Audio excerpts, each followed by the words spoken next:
ये मशीन कहाँ काम आता है और किनको लेना चाहिए, ठीक है। देखिए, सबसे पहले मैं कन्फ्यूज़न दूर कर दे रहा हूँ एसी डीसी की। अब जो मैंने डीसी मशीन दिखाया है ये वाला, तो इसमें क्या है कि डीसी बहुत सारे लोग कन्फ्यूज़ हो रहेंगे कि हो सकता है कि ये बैटरी से चल रहा हो। ऐसा कुछ नहीं है, बैटरी से नहीं चल रहा होता है। एसी ही ले रहा होता है, जैसे कि 220 वोल्ट लेके डीसी में कन्वर्ट करके दे रहा होता है। तो जैसा कि आज हम बात करने वाले हैं ये तीनों वेल्डिंग मशीन के बारे में कि बहुत सारे लोग हैं जो मशीन खरीदने में गलती करते हैं, यानी कि गलत मशीन खरीद लेते हैं। गलत का मतलब है कि जिन्हें ज़रूरत नहीं है उस मशीन का, वो मशीन खरीद लेते हैं। तो उसी के बारे में आज बात करेंगे। ज़्यादा लंबा वीडियो होने वाला नहीं है, जस्ट शॉर्ट टाइम में मैं समझा दूंगा कि कौन सा मशीन आपके लिए बेस्ट है या कौन सा मशीन आपको लेना चाहिए। तो सबसे पहले हम बात करेंगे इस आर्क वेल्डिंग मशीन की। ये आर्क वेल्डिंग मशीन 200 एम्पेयर का है, यानी कि जो भी है, मतलब ये क्या है कि सिर्फ आर्क वेल्डिंग मशीन है, यानी कि आर्क इससे चलेगा।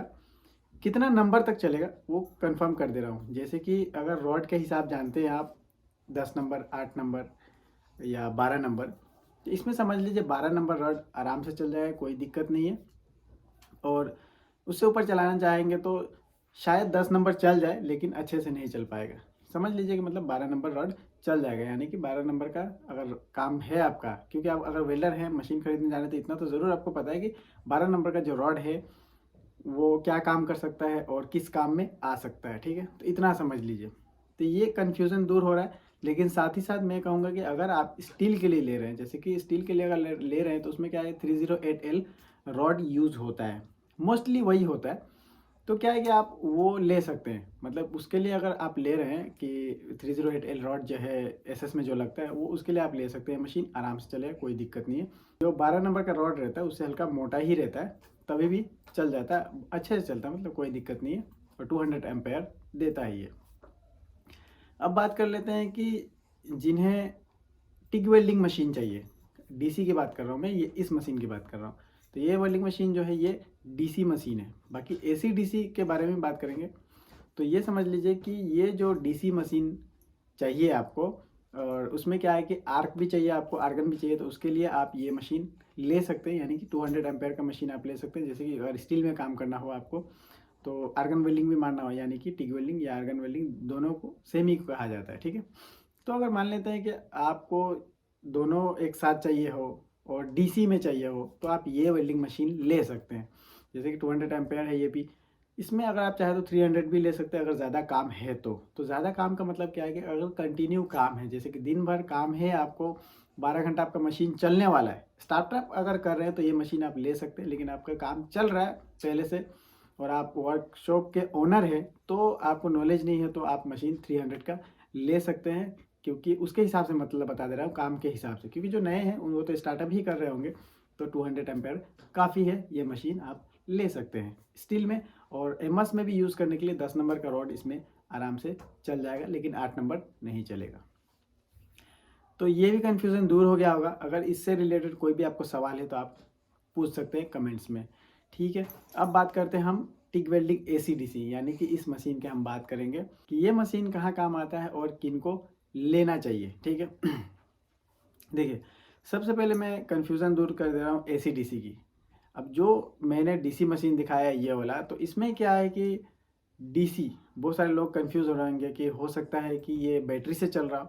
ऐसा कुछ नहीं है, बैटरी से नहीं चल रहा होता है, एसी ही ले रहा होता है, जैसे कि 220 वोल्ट लेके डीसी में कन्वर्ट करके दे रहा होता है। यानी कि इसको डायरेक्ट करंट, जैसे कि डीसी कहा जाता है डायरेक्ट करंट को, तो वही दे रहा होता है, मतलब डीसी करंट से दे रहा होता है, वेल्डिंग कर रहा होता है। तो ये चीज़ क्या है कि मतलब अगर आपको एसएस में वेल्डिंग करना हो या एमएस में वेल्डिंग करना हो, तो डीसी करंट ही चाहिए होता है, तो उससे काम हो जाता है। यानी कि डीसी करंट चाहिए और एमएस में और एसएस में मारने के लिए, तो ये मशीन लोग लेते हैं। लेकिन एसी डीसी क्या है, तो एसी डीसी में क्या है कि अगर आपको एसएस से हट के, एमएस से हट के, अगर जैसे कि अगर आपको एल्यूमिनियम में काम करना है या ब्रास में या कॉपर में या एलोई मेटल जो भी होता है, उसके लिए अगर चाहिए, मतलब उसमें वेल्डिंग करने के लिए अगर चाहिए, तो क्या है कि एसी डीसी वेल्डिंग मशीन लिया जाता है। तो एसी डीसी ही क्यों ले, तो कहने का मतलब है जैसे डीसी जो है वो एसएस में और एमएस में काम करता है, वैसे ही एसी फ्रीक्वेंसी जो होता है वो एल्यूमिनियम में काम करता है। यानी कि एल्यूमिनियम में अगर वेल्डिंग करना है तो आपको एसी फ्रीक्वेंसी चाहिए होगा, मतलब बिना एसी फ्रीक्वेंसी के नहीं चलेगा। काफ़ी लोग ये सोच रहे होंगे डीसी तक तो ठीक है, मान लेते हैं कि जो डीसी सप्लाई दे रहा है और डीसी करंट नहीं लगेगा, मतलब ठीक है। लेकिन एसी सप्लाई जो है उसमें तो करंट भी लग सकता है, ऐसा सोच रहे होंगे, या डायरेक्ट एसी में कनेक्ट किया और डायरेक्ट सप्लाई आ रहा होगा, ऐसा नहीं है। उसमें भी सिस्टम लगा हुआ है, जैसे कि अल्टरनेटेड करंट चाहिए होता है एक्चुअली, मतलब करंट नहीं चाहिए होता है, अल्टरनेटेड जो फ्रीक्वेंसी होता है वो चाहिए होता है। जैसे कि मान लेते हैं कि डीसी सप्लाई यानी कि डायरेक्ट सप्लाई चाहिए होता है, तो एसी को डीसी बना के दिया जाता है वेल्डिंग मशीन में। और इसमें क्या है कि एसी को ही मतलब डीसी टाइप का ही रहता है, बट फ्रीक्वेंसी जो होता है ना, फ्रीक्वेंसी वो क्या है कि मतलब अल्टरनेटेड फ्रीक्वेंसी चाहिए होता है, ठीक है, ये समझ लीजिए। बाकी इतना समझने की ज़रूरत नहीं है, बस ये मैं बताने वाला हूँ कि आपका कन्फ्यूज़न दूर हो जाए, क्योंकि गलत मशीन ना खरीद ले आप।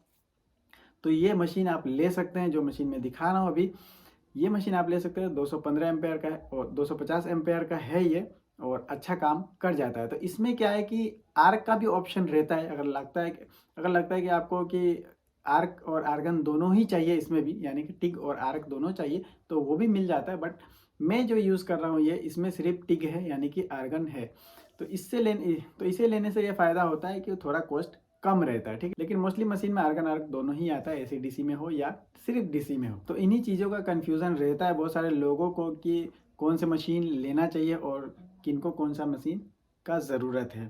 तो यही चीज़ मैं बता रहा था कि अगर आपको आर्क मशीन का ज़रूरत है, जैसे कि अगर आपको लगता है कि आप रेलिंग का काम करने जा रहे हैं, हेवी मेटल है, 16 गेज 18 गेज, तो आर्क से अगर काम निकलने वाला है तो निकालिए ना, कोई दिक्कत नहीं। उसके लिए फिर टिक वेल्डिंग मशीन की क्या ज़रूरत है। या मान लेते हैं किसी को टिक वेल्डिंग का ज़रूरत है, तो कई बार क्या होता है कि डीसी का ही ज़रूरत रहता है, लेकिन क्या होता है कि एसी डीसी जाके खरीद लेते हैं, ठीक है। इसमें एक चीज़ और बोल दे रहा हूँ कि काफ़ी लोग ऐसा सोचते हैं कि इस एसी डीसी अगर मशीन हम लें तो क्या है कि मतलब वाटर कूलिंग सिस्टम लें, ठीक है। तो वाटर कूलिंग सिस्टम का ज़रूरत नहीं है। अगर आप डीसी ज़्यादा चलाने वाले, एसी कभी कभी आया कभी कभार मारना, तो कोई ज़रूरत नहीं वाटर कूलिंग सिस्टम का। एयर कूलिंग सिस्टम अच्छा है। ये मशीन जो मैं दिखा रहा हूँ ये एयर कूलिंग सिस्टम है, और अच्छा चलता है और अच्छा चल रहा है। इसी बात पे बहुत सारे लोगों का कन्फ्यूज़न भी रहता है, इसीलिए मैंने ये चीज़ भी बता दिया। तो उम्मीद करूँगा जो भी मैंने आपको बताया वो समझ में आ गया होगा। अगर कुछ बाकी रह गया तो आप नीचे कमेंट्स कर सकते हो, वरना मुझे इंस्टाग्राम पे फॉलो कर सकते हो, वहाँ मेरा नंबर दिया हुआ है। अगर कोई भी पर्सनल जानकारी चाहिए हो तो आप मुझे कॉल कर सकते हैं। तो बस आज के लिए इतना ही, मिलता हूँ नेक्स्ट वाली वीडियो में।